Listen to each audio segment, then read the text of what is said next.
key component of the Care Act is the introduction of a new approach to the assessment of people's needs for care and support, and the determination of whether these needs are eligible.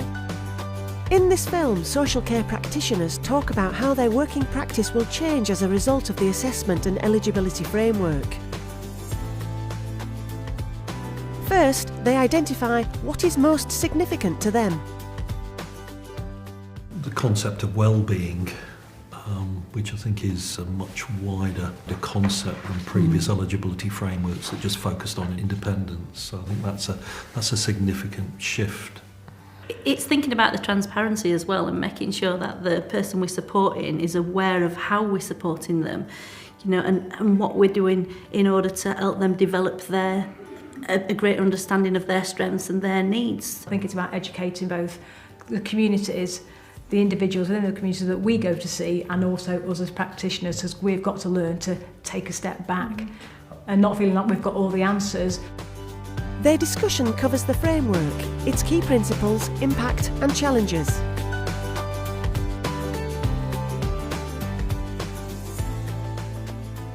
One of the things, obviously, in terms of making the eligibility determination is deciding which needs are eligible and which are ineligible. Mm-hmm. How would you kind of explain that to somebody, if you were describing what that means? There are 3 rules that you need to apply in terms of the eligibility. One is that you determine, first of all, whether or not the person's needs are born out of a physical or mental health issue.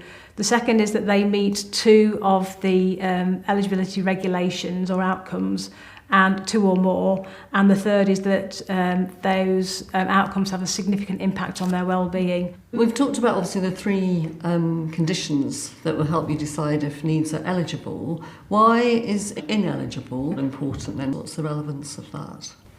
Well, I think people may have outcomes that they want to achieve that actually wouldn't be eligible. There may also not be a significant impact on that person's well-being if they're not something that is supported or met. Mm. And what's different now about how they'll be dealt with? There's a role in assisting that person to look at the ways in which those can be met, but it may well be that there's a range of different things, local community support, different ways that things that can support the person to achieve that. As if 2 people have got the same condition, does that mean that they would both be eligible? No. How's that going to work? It depends upon what the condition is and what stage that person is with that condition. It depends upon what support networks that person has got. It depends upon how they see themselves and the strengths that they've got. We could have the same needs, but you could have a much more positive outcome and feel, actually, no, I'm fine, I have no issues, whereas I feel that actually my well-being is impacted upon, and therefore I need support. I think it's very clear, although we're talking around needs derived from a health or mental health need, people aren't the conditions. People operate in different ways and are impacted upon by different things, have different aspirations, and I think that's the key to actually arriving at the outcomes and the impact for each individual. Help that person recognise the strengths and not become dependent upon services, but utilise the resources that they've got available. Yeah. There may well be people, I'm sure there will be people with eligible needs who actually won't have an ongoing need for support from the local authority. Absolutely. Other than the time to actually help people structure their thoughts, to make plans and to put those plans in action, because there's a range of resources out there that have been identified that they've got access to. Apply the 3 criteria to determine eligibility. Consider the range of outcomes people want to achieve and link these to the specified outcomes in the criteria. Be aware that eligibility depends on the individual's circumstances, not just their condition. Provide information and advice to people to support them with needs that are not eligible.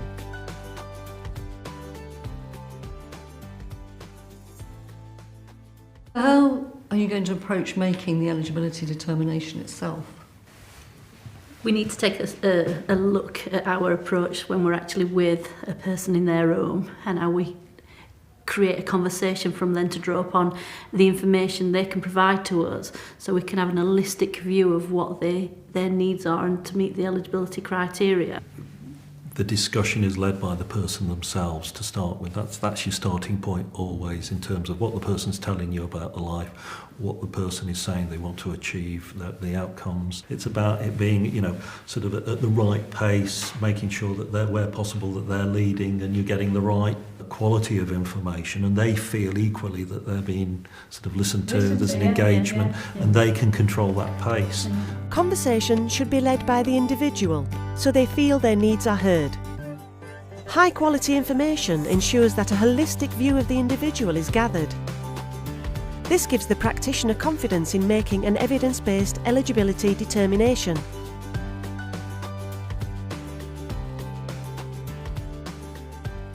So how are you going to be approaching eligibility determination with carers with support needs? At this present moment in time, we're still looking at the needs of the carer, but I guess what we don't take into account is the significant impact on their well-being. So where the outcomes for a cared for person, that you have to meet 2 or more.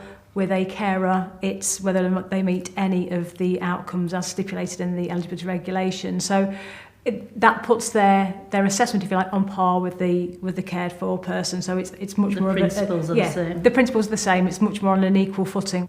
Which I do think is a much more flexible and inclusive approach to actually supporting the significant contribution that sort of informal support for whatever makes to people's lives. And the fact that it's all around, well-being is entrenched throughout the Care Act, and I think that's the biggest change, and I think will be the biggest change for local authorities and practitioners alike. 3 criteria are applied to determine the carer's eligibility. The assessment process is the same as the cared for person. It should ensure a flexible and inclusive approach.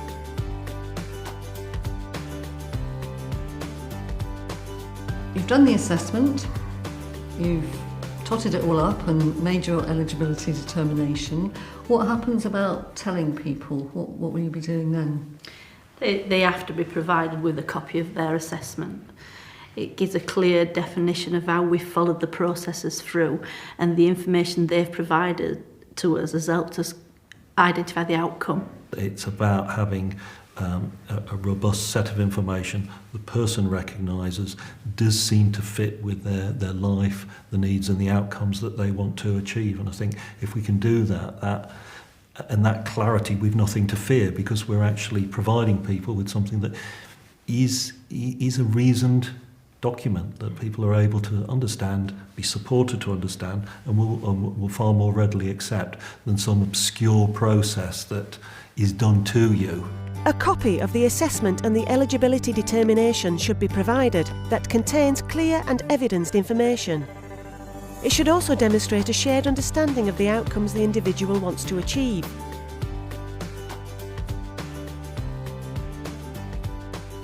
What do you think are going to be the main challenges for practitioners?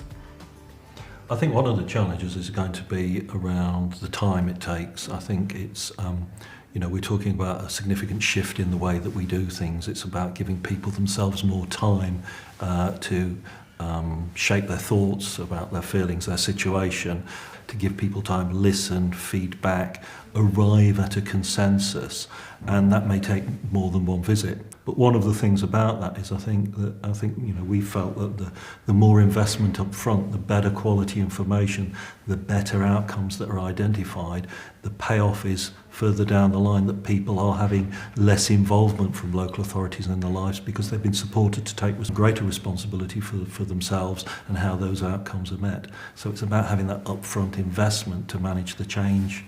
So it could be about us, if you like, as practitioners, being the asset. We're going into somebody's front room and having that discussion, help them realise how to achieve their outcomes, but not by us doing something to them, by them being able to step out their own front door and actually access resources in their own communities. To be successful, the process needs sufficient investment of time to ensure individual needs are understood. Information sharing between agencies is essential, as is a partnership approach to best support people's desired outcomes being achieved, and to enable access to a wider range of resources. we work to so many different types of legislation now, the fact that this supersedes all other, I think it will be far easier from a practitioner point of view to have it just under one legal framework. And from a practitioner's point of view, it's easy to explain to the people that